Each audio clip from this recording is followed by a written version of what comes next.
So welcome back. This is part 2. So in this part, first of all, what we're going to do is we're going to go back into the character pawn. And one of the things when I played this is we had our left thumbstick controls the character, but there's no right thumbstick. There's no pitch for looking up and down, or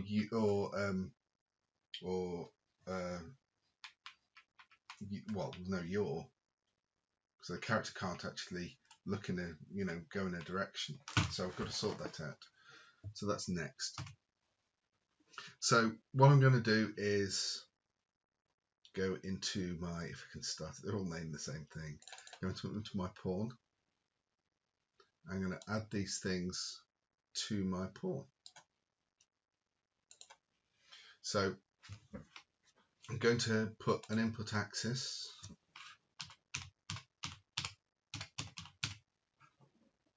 Look up. Remember again, this is the same kind of thing as these. This is the input axis from the controller. Ooh, steady on. Steady, Neddy.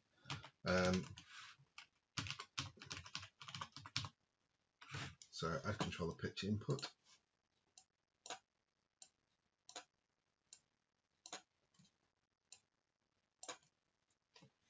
And I'm going to, for the other axis, both of these are on the right thumbstick.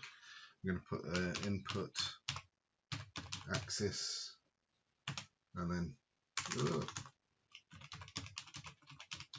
put the turn.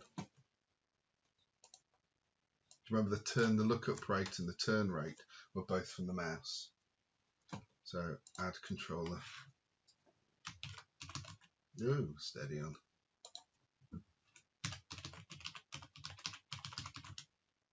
And this is a yaw.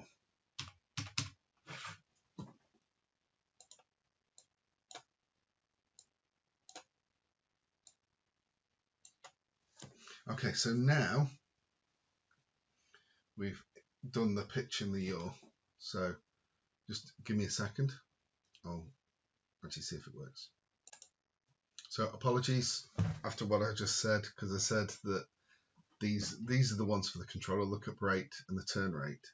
I got them slightly confused with the mouse one, which is the lookup and the turn.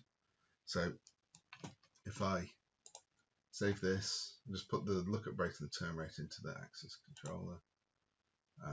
If I save this and play this, the character looks and turns. So just got to hook up the animation there. Whee. So it's starting to get there. Right, so that's okay. So make sure that you get the right ones. It's because these are standard settings, because when you grab this third person, the controls are already in. So you can have both, but I just like working with my old friend, the controller. So the next thing to do is sort the animation out with the state machine. So the state machine knows which animation to play when, and will define the walk speed so that the state machine actually knows specifically which speeds I'll walk, so it doesn't skip the walk entirely. So next I'm doing the animation, and I've just realized I made a little mistake with the animation. I put the blend space in the wrong place. So so here in the blueprint, get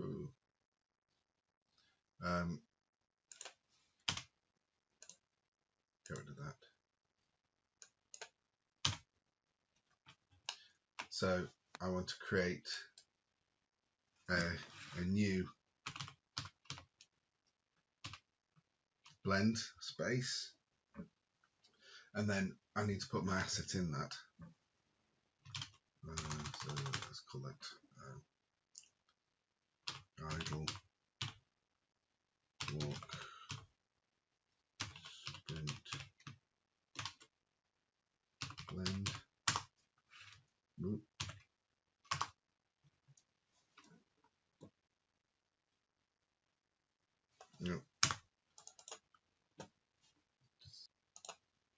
wasn't doing it in a state. So in state little walk sprint. That's fine. Within that, I'm going to pull in my blend space, and that gives the final animation pose. So I've got two inputs. So the speed and direction are going to be my inputs in this blend space. So I'll talk you through this next bit. One part of this I haven't done for a long time. So I'll take you through it, and it's essentially because I got a bit lazy and started using 1D blend spaces, but this is for 2D. This is for 2D blend spaces. So it's kind of like an upgraded version, because for a 1D blend space, what you really just need is the speed. So it basically goes from left to right on the speed. But for a 2D blend space, you need a direction to that. And I've put a 2D blend space on here, so I thought, well, I need to upgrade this part. And it takes a little time of putting through. So I'll tell you basically what's doing. So this is within the animation blueprint event graph. So this runs all the time that the animation's running. So what it does is it updates the animation every tick, which is what that little box with the picture of the running man is all about. And it basically gets the pawn owner and it casts it to the pawn that I've got. And it basically sets, the whole thing is setting the variable. So it does this and then this. So the sequence is, it sets the speed and then it sets the variable and does that continually. It's a loop. So it gets from the pawn owner, it gets the velocity, and then it sets the vector length. And this is the stuff that was on the presentation that I did. And it basically gets the vector length, and then from that it sets the speed. Fair enough. So that's one thing we need from the blend space. This second bit, the bit that I've added, gets the pawn owner again, and it gets the velocity again, but it also gets the rotation. So I need to know the direction that that's running. I still need to know the speed, and it basically calculates a new vector from the size and direction, calculates the direction and sets that variable as a direction. So this is very important. You won't be able to see it on this example because I haven't put any strafes in or anything. But if you put this in with strafes, you should get a more refined animation. So it isn't just a linear 1D thing going forward and backwards. So you can put this in within a 1D or 2D blend space. So it's kind of like a one size fits all. So that's kind of that part. I'll just hop into here again, actually. So this is the state machine and gives them a final animation pose from it. This is inside my state machine. And inside that, I've got to add my two variables, speed and direction. Now that directly informs my blend space and my final animation. I'm just going to save this. Now I'm going to go back to the pawn, and in the pawn for the mesh I'm just going to select the blueprint.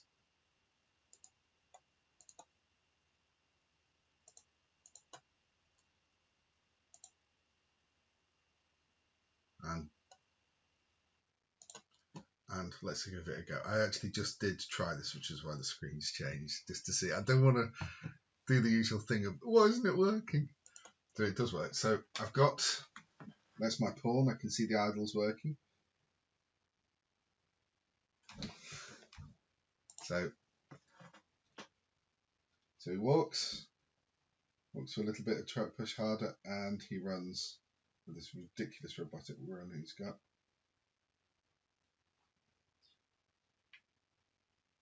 Hello.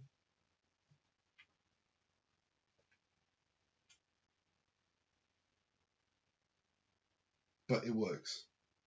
It hasn't got any jump or anything on there. I can put those in next. And I haven't got any strafe, which is what I could put on now that I've got the size and the direction input. But it's entirely fine. Brilliant. So what I'll do is I'll end this video there, and then I'll do another video of putting the jump on, and then I'll do some animations and put some strafes on. So I'll end the video there. So thanks very much for listening. I'll see you soon.